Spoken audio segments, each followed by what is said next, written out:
विकास classes. आज हम आपको बताने वाले ज्योमेट्री का एक इम्पॉर्टेंट सेगमेंट, इसका नाम है कोड समद्विभाजक theorem, angle bisector theorem. Angle bisector theorem क्या होती है कि एंगल बाइसेक्टर, जैसे कि अगर कोई एक ट्रायंगल बना दिया जाए, ए बी सी कोई ट्रायंगल है, अगर उससे वर्टेक्स से अगर जो एंगल बाइसेक्टर खींच दिया जाए, जैसे कि अगर एंगल बाइसेक्टर वाले जैसे सी के सामने की साइड स्मॉल सी, ए के सामने बी के सामने की साइड स्मॉल बी और ए के सामने की साइड स्मॉल ए, तो एंगल बाइसेक्टर थ्योरम का स्टेटमेंट क्या कहता है कि एंगल बाइसेक्टर यानी जो ये कोड समद्विभाजक है वो सामने वाली साइड को उसी रेशियो में डिवाइड करता है जिस रेशियो में कोड बनाने वाली साइड, अगर जैसे सी और बी के लिए सी और बी लंबाई की है तो सी और बी रेशियो में डिवाइड करेगा।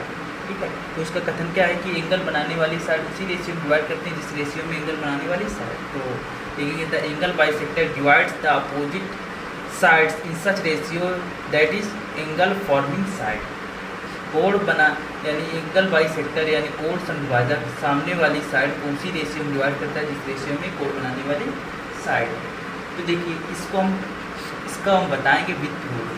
देखिए जैसे कि अगर मान लीजिए कि अगर ये थीटा है, ये थीटा है, ये दो कोड समद्विभाजक है, ये कोड समद्विभाजक है, ये थीटा ये थीटा, तो हम क्या कहेंगे कि जो रेशियो इसका है उसी रेशियो में ये साइड होंगे। तो देखिए जैसे कि अगर इसको प्रूफ कैसे करते हैं, जैसे अगर जो हम एक ट्रायंगल बनाते हैं, जैसे ए बी सी एक ट्रायंगल बनाते हैं, इसको थोड़ा नीचे की तरफ बनाते हैं,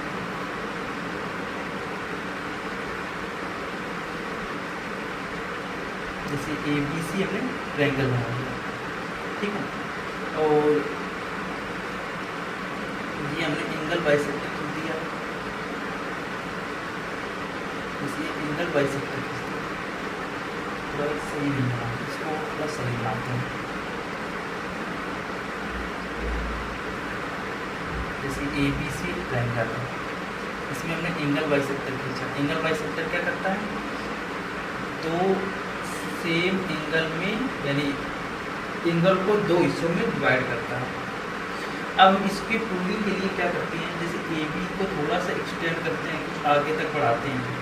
ठीक है, फिर हम क्या करते हैं, जैसे ए डी है, ए डी के पैरेलल लाइन खींचते हैं ऐसे, इस तरह से हम ए डी के पैरेलल लाइन खींचते हैं।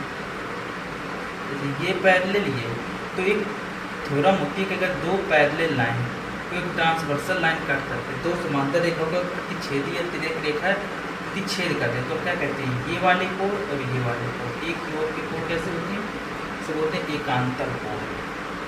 ठीक है, तो जैसे कि अगर एक ये इस तरह दो पैरेलल लाइन है तो क्या कहें कि ये वाला कोड और ये वाला कोड, जैसे कहते हैं ये वाला कोड और ये वाला कोड, यानी ये थीटा तो ये भी थीटा हो जाएगा।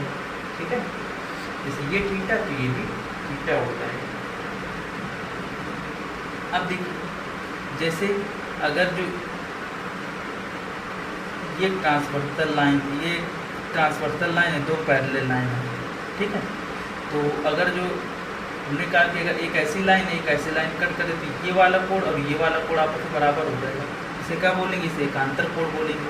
उसी प्रकार देखिए ये दो समांतर रेखा को तिर्यक रेखा काट रही है, ये वाले और ये वाले दो समांतर रेखा है, दो पैरेलल लाइन है, एक ट्रांसवर्सल लाइन कट कर देती तो ये वाला कोड और ये वाला कोड एकांतर कोड का एक अल्टरनेटिव कोड है, तो ये भी थीटा हो जाएगा। तो हम क्या कहेंगे, अब देखिए इस ट्रायंगल, जैसे मान लिया जाए इसको ई मान लेते हैं, तो ये ट्रायंगल देखिए ए ई सी, ट्रायंगल ए ई सी, जैसे ये इस तरह से बनाते हैं, इस तरह से बना हुआ है, अगर ये थीटा तो ये थीटा। अगर किसी ट्रायंगल के दो एंगल इक्वल हो जाते हैं, यानी दो एंगल आपस में इक्वल हो गए, तो उसे क्या बोलेंगे, उसे बोलेंगे समद्विबाहु त्रिभुज आइसोसेल्स ट्रायंगल।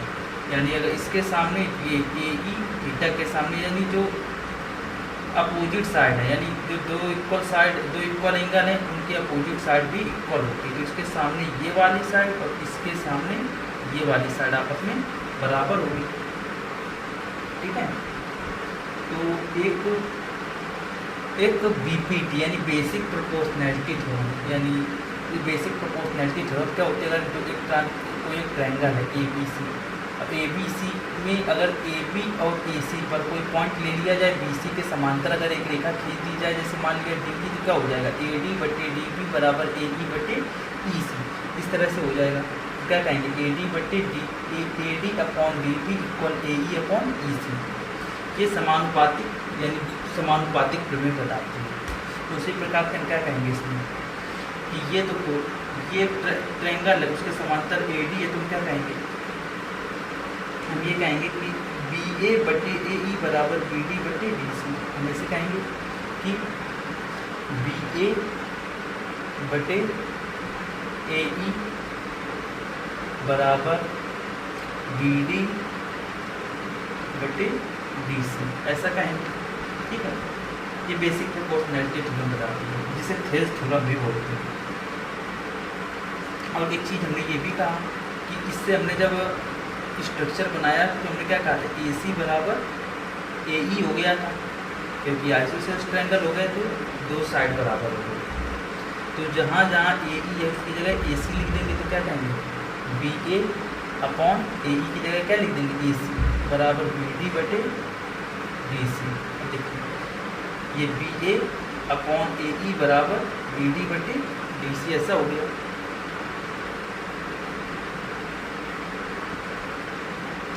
या हम ऐसा भी इसको कह सकते हैं, ए बी बटे ए सी बराबर बी डी बटे डी सी, ए बी बटे ए सी बराबर बी डी बटे डी सी। अब यही प्रूफ हो गया। ये होता है एंगल बाइसेक्टर थ्योरम का कथन। क्या होता है, ए बी बटे ए सी, ए बी बटे ए सी बराबर बी डी बटे डी सी, ये होता है। अब देखिए एंगल बाइसेक्टर थ्योरम के कुछ इंपॉर्टेंट रिजल्ट विद प्रूफ आपको बताएंगे।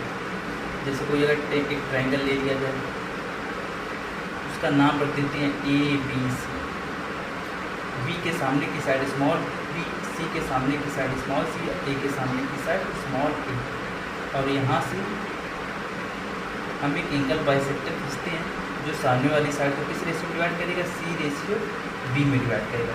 यानी जब ए पूरी लाइन है वो किस रेशियो में डिवाइड हो रही है, सी और बी रेशियो में डिवाइड हो रही है, इस तरह से। अब हम क्या कहेंगे इसमें, और भी एंगल बाइसेक्टर खींच देते हैं कि सारे एंगल बाइसेक्टर एक ही पॉइंट पर कट करते हैं। जो सारे एंगल बाइसेक्टर जिस पॉइंट पर कट करेंगे उसे बोलेंगे इन सेंटर अंतर केंद्र। जैसे कि अगर इसका एंगल बाइसेक्टर खींच दिया जाए, इसका एंगल बाइसेक्टर खींच दिया जाए, जिस पॉइंट पे कट करेंगे उसे बोल सकते हैं इन सेंटर, यानी इसको केंद्र मान करके हम एक अंदर की तरफ एक सर्किल बना सकते हैं। तो हम ये कहेंगे, इसको मानेंगे आई। तो अब इसका थोड़ा सा कुछ प्रूफ इसका बताते हैं।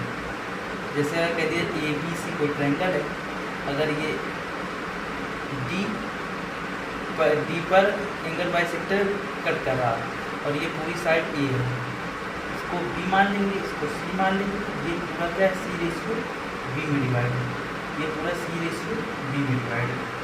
तो अगर हम बी डी की वैल्यू निकालना चाहें तो बी डी की वैल्यू क्या होगी, बी डी किस रेशियो में डिवाइड है, सी रेशियो बी में। कौन से, पूरी लाइन टोटल ए है, इसको ऐसे कहेंगे सी टोटल कितने में से, बी प्लस सी में से, और टोटल हिस्सा कितना है, ए। इस तरह से हम अनुपात निकालते हैं। और यहाँ पे मान लिया जाए जैसे आई है, इसको ऐसे थोड़ी देर के लिए इस सब लाइन हटा करके यहाँ पे आई मान लेते हैं। ठीक है, तो हम ऐसा कहेंगे कि अगर इसको ऐसे ज्वाइन कर देते हैं तो ये भी एंगल बाइसेक्टर होगा। ठीक है, एंगल बाइसेक्टर अगर मान लिया जाए ये एंगल एक्स है, ये भी एंगल एक्स होता है। तो हम ये कहेंगे कि A I upon I T, A I upon I D क्या हो जाएगा, ये टी है, ए आई अपॉन आई डी क्या होगा, ए आई अपॉन आई डी बराबर क्या हो जाएगा, ए बी बटे बी डी, ए बी बटे बी डी ये होगा। तो ए आई अपॉन आई डी बराबर ए बी कितना है, सी, और बी डी की वैल्यू कितनी निकाल चुके हैं, बी डी की वैल्यू निकाल चुके हैं सी ए अपॉन बी प्लस सी ए अपॉन बी प्लस, ये अपॉन वाला है ऊपर मल्टीप्लाई में चला जाएगा बी प्लस, तो सी से सी कैंसिल हो जाएगा, ए आई अपॉन आई डी यहाँ पे लिख देते हैं, लिख नहीं रहा। तो यहाँ पे लिख देते हैं ए आई अपॉन आई डी, कितना हो जाएगा बी प्लस सी अपॉन ए। इस तरह से ऐसा हो जाएगा। देखिए हमने क्या किया कि इसको जैसे बी को आई तक बढ़ाया, ठीक है, तो हमने पहले बी डी की वैल्यू निकाली, क्योंकि हमें ये भी एक एंगल बाई सेक्टर है बी आई, ये बी, ये पूरा इसको ऐसे मान लेते हैं, इसको डी मान लेते हैं, इसको ई मान लेते हैं, इसको एफ मान लेते हैं। इस तरह से ये B E, A D, B E और सी एफ क्या है एंगल बाई सेक्टर। तो हमने बी आई निकाला, तो बी आई का ये इनका रेशियो निकाला A B upon B D, sorry हमने निकाला A I upon I D, A I upon I D, यानी एंगल जो बाई सेक्टर जो जिस सेंटर यानी सेंटर से यानी इन सेंटर से एंगल बाई सेक्टर का रेशियो निकाला। तो क्या होता है ए आई अपॉन आई डी बराबर क्या होता है ए आई अपॉन आई डी। अब याद भी कर सकते हैं ए आई अपॉन आई डी, किनारे किनारे की जो साइड होगी उनको ऐड कर देंगे अपॉन नीचे वाली साइड। तो ए आई अपॉन आई डी क्या हो जाएगा, किनारे किनारे की साइड को जोड़ करके नीचे वाली साइड का डिवाइड कर देंगे। देखिए इसको शॉर्ट फॉर्म में हमने जो आपको प्रूविंग बताई, इसको याद करने का आप तरीका बता रहे हैं, इसको कैसे याद करेंगे। आप सब 1 बाय 1 आप सबको प्रूव कर सकते हैं। जैसे हमने बताया कि अगर ये कोई ट्रायंगल है ए बी सी, इसमें एंगल बाई सेक्टर खींच दी जाए, ये जैसे आई सेंटर है, ठीक है, और ये डी मान लिया जाए, इस ये डी है, ये ई है, ये एफ है, ये वाली साइड स्मॉल ए है, और ये वाली साइड स्मॉल बी है, और ये वाली साइड स्मॉल सी है। हमने बताया ए आई अपॉन आई डी कितना हो जाएगा, ए आई अपॉन आई डी अभी प्रूव करके बताया, ए आई अपॉन आई डी क्या हो जाएगा B plus C upon A. और भी बताया कि B I upon I, B I upon I किन किन एंगल से मिलके बन रहा है, ये किनारे वाले, तो ए प्लस सी अपॉन बी हो जाएगा इस तरह से।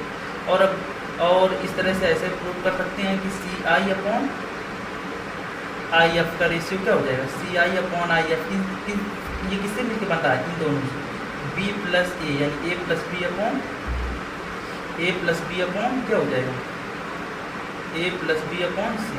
इस तरह से हम एंगल बाई सेक्टर का ये सारे रेशियो निकाल सकते हैं।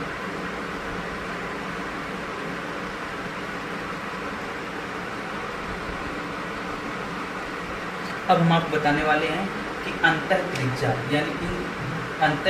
यानी इन रेडियस कैसे निकालते हैं। जैसे कोई ट्रायंगल है, इस ट्रायंगल जैसे ए बी सी और बड़ा बनाते हैं ट्रायंगल, ए बी सी को ट्रायंगल है, ठीक है, और इसमें इन सेंटर, ये पहले तो हम इन सेंटर निकालते हैं। इन सेंटर क्या एंगल बाई सेक्टर की कटने पड़े, एंगल बाई सेक्टर जहाँ पे कट करते हैं उसे बोलते हैं इन सेंटर। अब इन सेंटर को जैसे इन सेंटर से बनाते हैं, ये इन सेंटर हो गया, इन सेंटर से एक सर्किल बनाते हैं, इसे बोलते हैं इन सर्किल यानी अंतःवृत्त। अंतःवृत्त से जो त्रिज्या होती है उसे बोलते हैं अंतः त्रिज्या।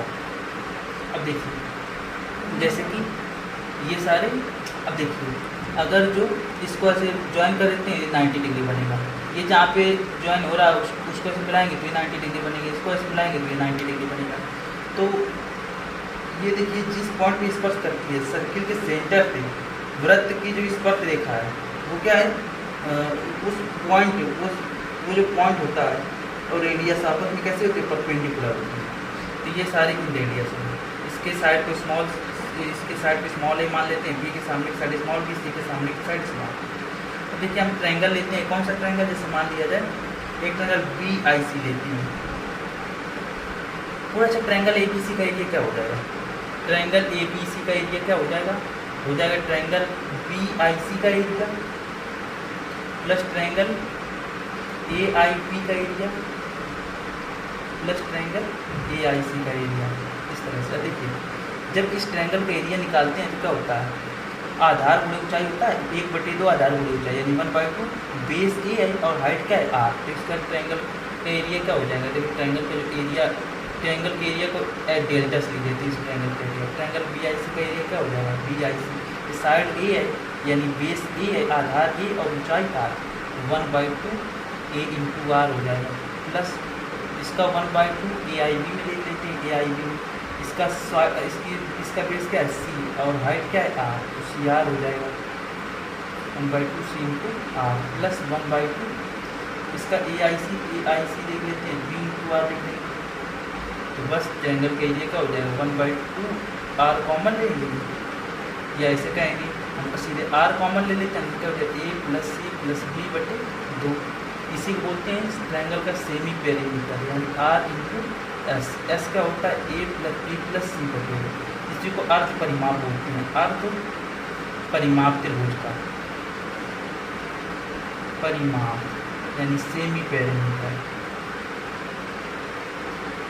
तो जब किसी भी ट्रायंगल का रेडियस निकालना हो तो ट्रायंगल के एरिया में से और सेमी पेरीमीटर को डिवाइड करके ट्रायंगल का इन रेडियस यानी अंतर त्रिज्या निकाल सकते हैं। So that's all for today. Thank you.